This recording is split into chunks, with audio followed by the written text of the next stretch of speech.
आज है कार्तिक पूर्णिमा और मैं पहुंच चुका हूं श्री बद्रीनाथ धाम में। यहाँ मैं कल ही आ गया था और फिर यहाँ रात में बहुत ज़्यादा बर्फ़बारी हुई और इस समय भी बर्फ़बारी बहुत ज़्यादा हो रही है और पूरा पहाड़ बर्फ़ से ढक चुका है। ये है श्री बद्रीनाथ धाम, भगवान श्री बद्रीनाथ का मंदिर है ये। और इसके सामने जो मैं ठहरा हुआ हूँ एक होटल है उसमें, और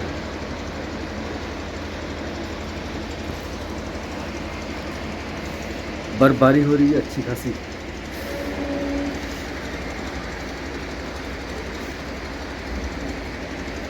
और पूरा प्राकृतिक सौंदर्य, लेकिन ठंड भी बढ़ चुका है।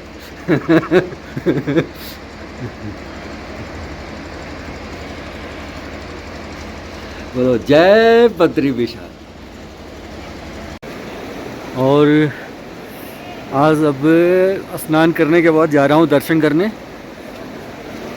और प्रभु की कृपा रही, दर्शन करने का सौभाग्य प्राप्त हुआ और बर्फबारी भी हो गई अच्छी खासी यहाँ पे, जिससे पहाड़ और बिल्कुल सुंदर सा लगने लगा, सुंदर। और इसलिए कहते हैं इसको भू वैकुंठ भी कहते हैं।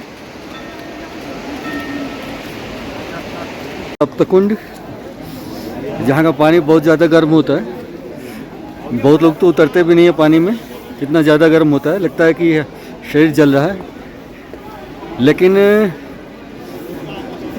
यदि जाकर थोड़ी देर के लिए स्थिर उसमें खड़ा रहा जाए और फिर थोड़ी देर बाद तो फिर एडजस्ट हो जाता है टेम्परेचर, और फिर उसके बाद निकलने की इच्छा भी नहीं करती। तो यहाँ पर उसी तप्तकुंड में लोग स्नान कर रहे हैं।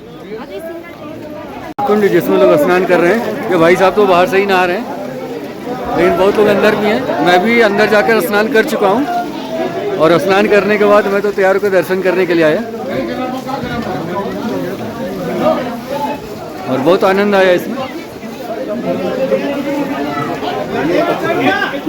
ये तप्तकुंड, जय बद्री विशाल। यहाँ पर ये चंदन घिस रहे हैं, और जो भी स्नान करके आता है वो दर्शनार्थी यहाँ पे चंदन ललाट पर लगा कर फिर दर्शन हेतु जाता है।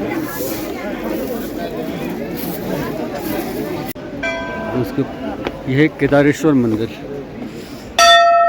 तप्तकुंड के बाद बहुत प्राचीन मंदिर है, प्राचीन समय का है, उसी समय का आदर्श। और यहाँ पे लोग दर्शन भी कर रहे हैं। बाहर रख देंगे ना भैया।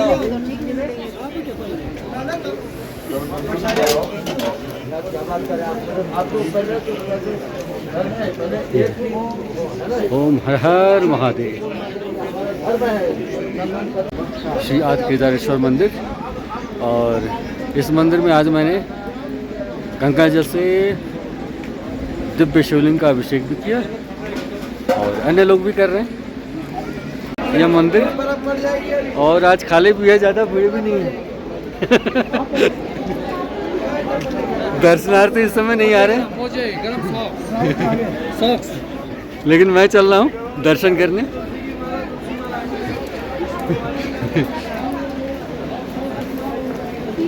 यहाँ पे बहुत भीड़ हो जाती है किसी समय तो, लेकिन इस समय बिल्कुल खाली है, लाइन लगी रहती है वहाँ तक, जहाँ से सेट दिख रहा है पीछे वहाँ तक लाइन लगी रहती है। लेकिन आज पूरा खाली, बस बहुत ही कम लोग हैं। और वो शायद मौसम की वजह से लोग नहीं आ रहे हैं, बारिश भी हो रही थी ज़्यादा, और अब तो ठंड भी है। चलिए, आज कार्तिक पूर्णिमा है, इसलिए भगवान का दर्शन करना तो बहुत ज़रूरी है, बहुत आवश्यक है, अनिवार्य है, और इसलिए मैं दर्शन करने के लिए यहाँ आया भी हूँ। जय बद्री विशाल। और ये भगवान का मुख्य द्वार, और यहाँ पे रात का टेम्परेचर -2 डिग्री 11 बजे के आसपास था, उससे भी नीचे गया होगा रात में। क्योंकि रात में बर्फबारी हो रही थी, इसलिए टेम्परेचर भी डाउन था। और अब मैं मंदिर में जा रहा हूँ दर्शन पूजा करने। जय बद्री विशाल। यहाँ पे बिल्कुल कोई भीड़ नहीं है, मुख्य द्वार है ये, और आराम से अंदर जाना है और दर्शन करना है। जय बद्री विशाल। अब दर्शन पूजन भी हो गया भगवान श्री बद्रीनाथ धाम में। भगवान श्री बद्रीनाथ मंदिर में यज्ञ हवन भी किया, पूजा भी की, और अब प्रस्थान कर रहे हैं माणा की तरफ। और सुबह में तो भीड़ नहीं थी, कल तक भीड़ नहीं थी, लेकिन अभी इस समय भीड़ दिख रही है। इस समय अच्छी खासी संख्या में लोग, आज कार्तिक पूर्णिमा भी है, तो कार्तिक पूर्णिमा में लोग आए हुए हैं यहाँ पे और आनंद ले रहे हैं।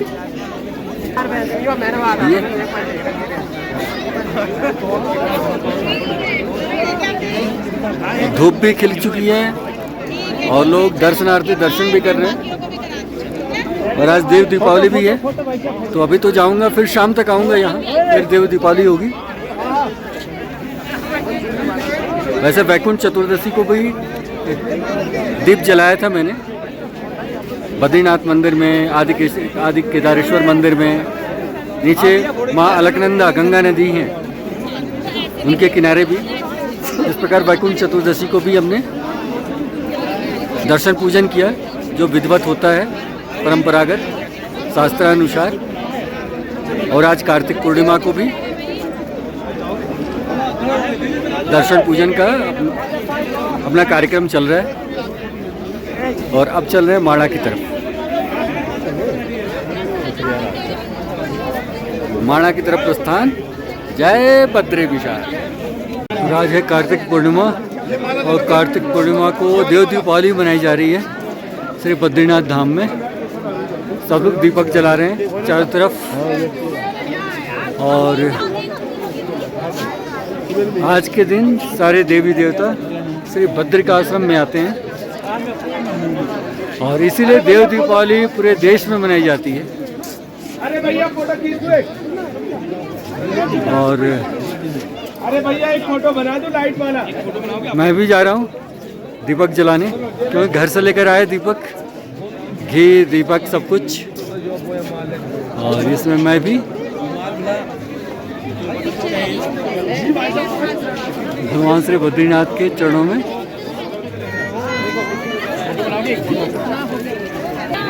चल रहा हूँ, मैं भी दीपक जलाने। जय बद्री विशाल।